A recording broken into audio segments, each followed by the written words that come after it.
pessoal, bom dia, boa tarde, boa noite. A Prof. Jaya aqui, tudo bem com vocês, né? A Prof. mudou de fone. Se vocês estão me escutando melhor agora, daí vocês falem pra mim, por favor. A Prof. resolveu fazer o Meet quando a gente ficar terminando os capítulos, tá? Então, toda vez que a Prof. termina um capítulo, eu já vou marcar pra vocês um Meet naquela semana, tá bom? Pra ter uma explicação melhor e daí na próxima semana ter a provinha, tá? Então, vamos começar, né? Então, a gente, na outra aula, a gente estudou sobre, deixa eu ver, a era do jazz, né? As formas de interpretar o mundo, o surrealismo, o cinema americano, né? E hoje a gente vem para a crise de 1929. Então, aqui, em 1920, os Estados Unidos da América tiveram uma grande expansão, mas havia um desequilíbrio entre o aumento da produção industrial contra a mais distribuição de renda. Não estava equilibrado, né? Por exemplo, o Ainan estava trabalhando como ferreiro, digamos assim. Então, o ferreiro deveria ganhar bem. Mas por quê? Porque tinha muita produção de industrial. Então, eles estavam produzindo muito por causa da guerra. Então, por exemplo, tinha carro, tinha construção, eles enviavam ferro para os países que estavam quebrados, né? Que tinham sido destruídos pela guerra. Então, deveria ter aumentado o salário do Ainan até o equilíbrio, né? Tem muita produção, então a pessoa tem que ganhar igualmente bem, né? Mas não, então a produção era alta e a coisa era baixa, né? O pagamento era baixo, né? Grande parte dos lucros de empresas não eram investidos na produção, eram ofertados créditos à população e investidos na bolsa de valores. Então eles não guardavam dinheiro para a expansão daquele, daquela produção. Por exemplo, vamos dar um exemplo aqui de Rio do Sul. Deixa eu ver. Ai, como que é o nome daquele? O Bresa. Vamos pegar o Bresa. O Bresa é o melhor exemplo disso. O Bresa é pequenininho, né? O Bresa ele foi reformado depois de uns 30 anos funcionando daquele jeito, né? Mas ele só foi reformado, creio eu, na minha opinião, né? Por causa das novas leis que tiveram, né? Que tem que ser mais para trás, os fornos tem que ser em tal tamanho, então para se ajustar, eles acabaram reformando. Era isso que era feito naquela época.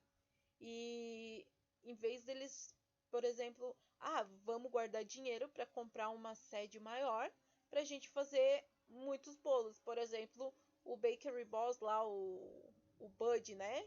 Não sei se vocês conhecem, deixa eu procurar para vocês enquanto esse caminhão passa.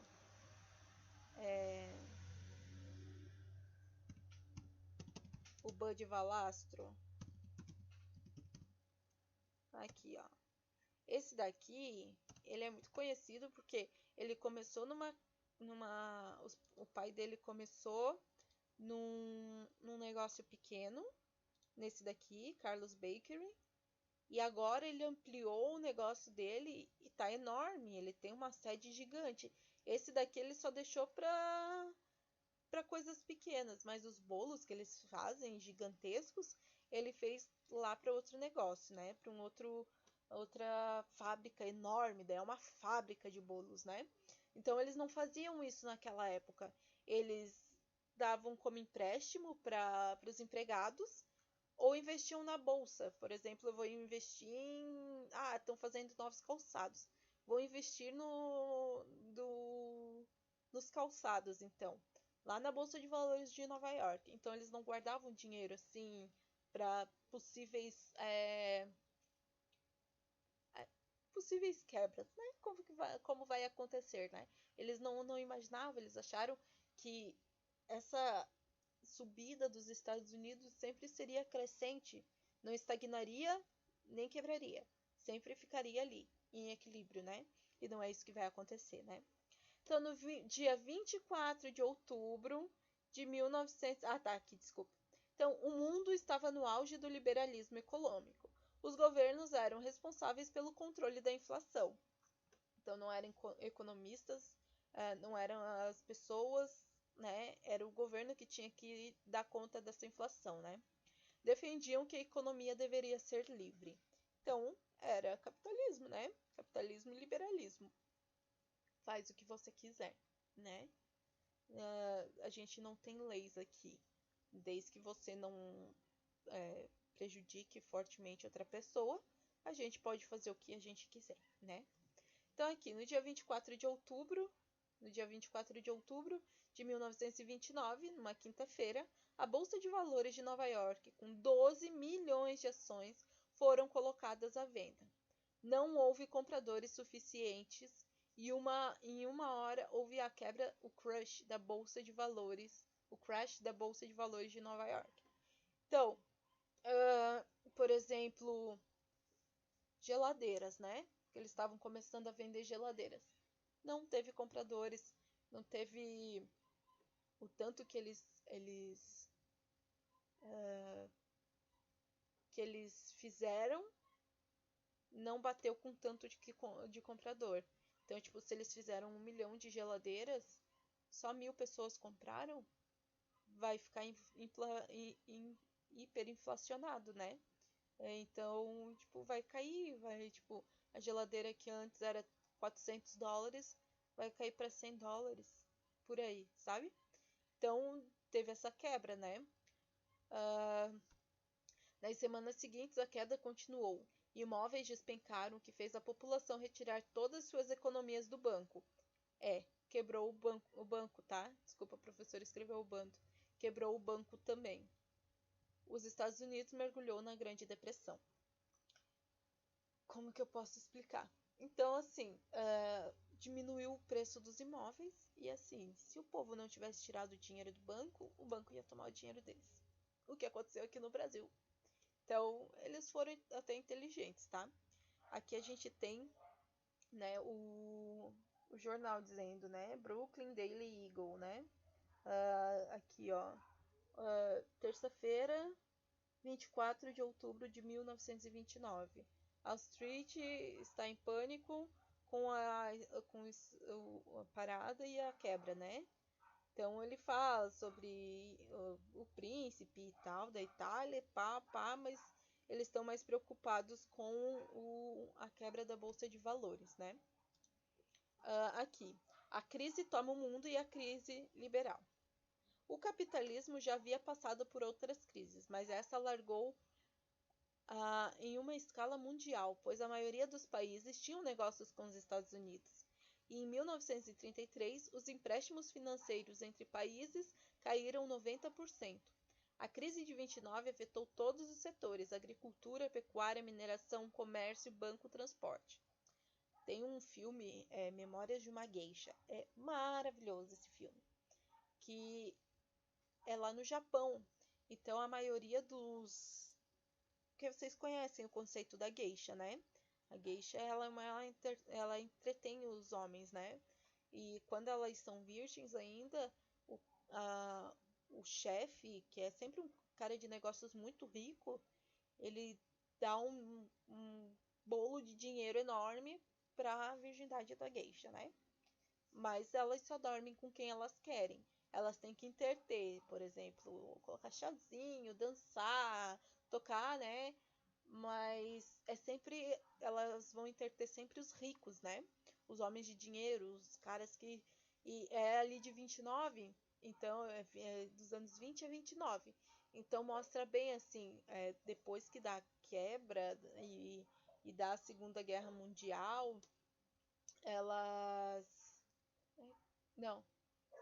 Depois que dá a Primeira Guerra Mundial e a quebra da Bolsa de Valores, elas começam a trabalhar como operárias normais e quando elas voltam, a maioria daqueles clientes que eram os chefes, empresários, a maioria se matou por causa da Bolsa de Valores. Eles pulavam dos prédios porque eles perdiam muito dinheiro, né? Então aqui, né, afetou todos, né? O Brasil também enfrentou crises, os Estados Unidos estavam quebrado, a Alemanha já estava quebrada na Primeira Guerra Mundial, a Inglaterra quebrou, o Japão quebrou. Então, todos os países já tinham negócio com os Estados Unidos, porque lembra que a prof falou nesse primeiro vídeo, como que era o nome? Estrela Ascensão, os Estados Unidos da América, é bem isso, ó, a estrela sobe, os Estados Unidos. Então, tipo, cinema, tudo, assim, eles quebraram, né? Entre 1929 e 1939, as importações estadunidenses caíram 70%, prejudicando vários países. A falta de empréstimos interbancários causou o fechamento de vários bancos europeus. No Brasil, houve a queda do café. Aí teve essa queda do café, daí foi comprado os cafés, né, pelos governantes. Eles tacaram fogo nas sacas de café a mais para eles equilibrar a economia, né? Calcula-se que em 1930, 23% dos britânicos e 44% dos alemães estavam desempregados. Muitas empresas declararam falência. Claro, se o banco, que é só mexer com dinheiro, quebrou, vocês imaginam as outras empresas, né? Com a Grande Depressão, o liberalismo econômico ficou desacreditado. Contribuiu com o fortalecimento das alternativas ao liberalismo e à democracia liberal. Movimentos autoritários de direita, como o fascismo e o nazismo, ganharam força. Vocês viram que se a gente é livre, a gente pega e falha, quebra e fica desempregado. A gente precisa de uma mão firme liderando o nosso governo. Aí que nascem as coisas, né? Então aqui, o New Deal. O governo de Herbert Hoover, adepto ao liberalismo, caiu, mas é claro, né? E o novo presidente, Franklin Delano Roosevelt, assumiu a liderança. Deixa eu achar ele aqui. Ele é tão bonito, Roosevelt. Aqui. Então, ele lançou um plano econômico chamado New Deal. Ele reuniu os mais importantes intelectuais conhecidos como Trust de Cérebros, Brain Trust, e eles deveriam criar medidas para erguer o país. Isso daqui tem numa série House Cards que tem na Netflix, que ele faz a mesma coisa. Ele vai fazer um plano para, eu acho que é para economia, não é para educação, e ele tranca os melhores de todas as faculdades dos Estados Unidos, e ele pegou do Roosevelt, tá? Eles trancam eles na sala, dão comida, só que eles não podem tomar banho, eles só podem cochilar, eles ficam naquela sala até eles terminar de resolver o problema. E foi o que aconteceu aqui, né? Algo era o que prevalecia. O liberalismo econômico deveria ser abandonado. Os economistas defendiam que a população deveria ter dinheiro para consumir e as fábricas voltariam a produzir. Então, assim, eles vieram e disseram assim para ele: e a gente acha que a população deve ter dinheiro, para eles gastar o dinheiro para a economia começar a rodar de novo, né? Que as fábricas voltam a subir de novo. Ó, o caminhão do lixo. O primeiro passo foi a Lei Bancária de 1933. Ela garantia que os depósitos bancários seriam mantidos aos investidores. Em segundo, beneficiaria os agricultores, assumindo assim as suas dívidas e incentivando a redução das áreas plantadas. Então, o que é isso? Essa lei bancária dizia que... Lembra que a prof falou que houve no Brasil isso e que eles fizeram bem de tirar o dinheiro do banco? Porque realmente não tinha lei nenhuma até 1933 que os bancos manteriam o dinheiro ali. Então, essa lei bancária de 33 garantiu que os depósitos no banco seriam mantidos aos investidores. E o segundo, que os agricultores, foi o que a prof falou da política do café ali, né? Eles pegaram, queimaram eles assumiram a dívida, pagaram as dívidas, pegaram, queimaram as sacas existentes a mais, né? Eles pagavam para os agricultores não plantarem em todos os lugares que eles tinham, era num lugar reduzido, porque eles não teriam dinheiro para pagar de novo toda aquelas sacas. Então, sempre, por exemplo, o Jefferson tem 5 hectares de terra que ele plantava, sei lá, milho. Plantava milho. O governo pedia para ele colocar no máximo 2 hectares, para não estragar a economia de novo, porque eles estavam assim, ó, pisando em ovos ali, né? Então eles não sabiam o campo que eles estavam, eles foram os primeiros a fazer isso. Então eles estavam com o maior cuidado possível para não estragar a economia de novo, né? Na indústria, Roosevelt fez acordos com empresários com regras de concorrência. Além de fixar o salário mínimo e reduzir a carga horária, ele criou vagas de emprego, financiando obras públicas como drenagem de pântanos e reparação de estradas, né?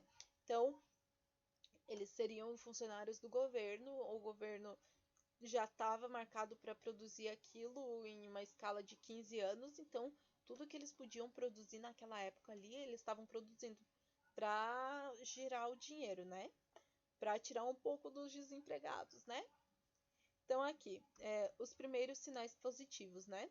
Alguns efeitos do New Deal foram sentidos até em 1934, né? A renda nacional cresceu em 20%. Tinha caído para 70%, agora tinha aumentado para 20, mais 20%. Em 1935, Roosevelt fez novas leis, como a Lei da Seguridade Social, que reconhecia direitos dos trabalhadores, e ele foi reeleito até 1944. Em 1937, os índices já estavam melhores, mas o desemprego ainda estava alto. Roosevelt, com medo de inflação, cortou custos com as obras públicas. Cortou as obras públicas, a recessão voltou, né? Porque pensa, tinha 20% dos desempregados estavam trabalhando ali nas obras. Então a inflação voltou, claro, né? A recessão. Então, novos e grandes investimentos estatais começaram a ser realizados, como as obras públicas de eletrificação rural, modernização de estradas, etc. Os empregos cresceram. Os empresários começaram a criar arranha-céus, e isso começou a ajeitar a economia de novo, né?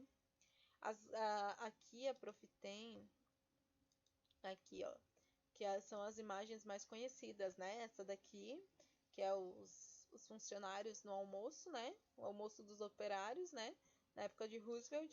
E era feito todos os arranha-céus, aqui ó, os modelos que eles estavam fazendo, tudo, para se tornar Nova York como é hoje, né? Então, novos e grandes... Ah, não, aqui eu já falei. Então, aqui ó, eletrificação rural, porque não tinha eletricidade ainda nos locais pequenos, tipo Aurora, vamos dar um exemplo. Aurora não tinha eletrificação. Então eles foram passando não só para Nova York, né? Nova York foi o que mais sentiu, né? Porque tinha era tudo baseado na bolsa de valores de Nova York. Os caras mais ricos investiam lá, né? Ali é uma cidade cosmopolita, né? Então ali era o centro era o coração dos Estados Unidos. Então, com o coração parou, todos os outros órgãos pararam, né? Então, eles começaram a correr atrás. Começou com Nova York e foi passando para os outros lugares, né? As cidades pequenas foi começado a colocar eletrificação, né? Eletricidade, né? As grandes encomendas governamentais foram feitas na eclosão da Segunda Guerra Mundial, onde acaba a Grande Depressão. Por que será, né? Porque eles começam, nossa, eles vibraram com a Segunda Guerra Mundial também, porque ali eles conseguiram quebrar a crise dos anos 20, né? Gente, por hoje é isso. Deixa eu ver o que a gente vai ver na semana que vem. É isso. Ah, não, tem mais um aqui.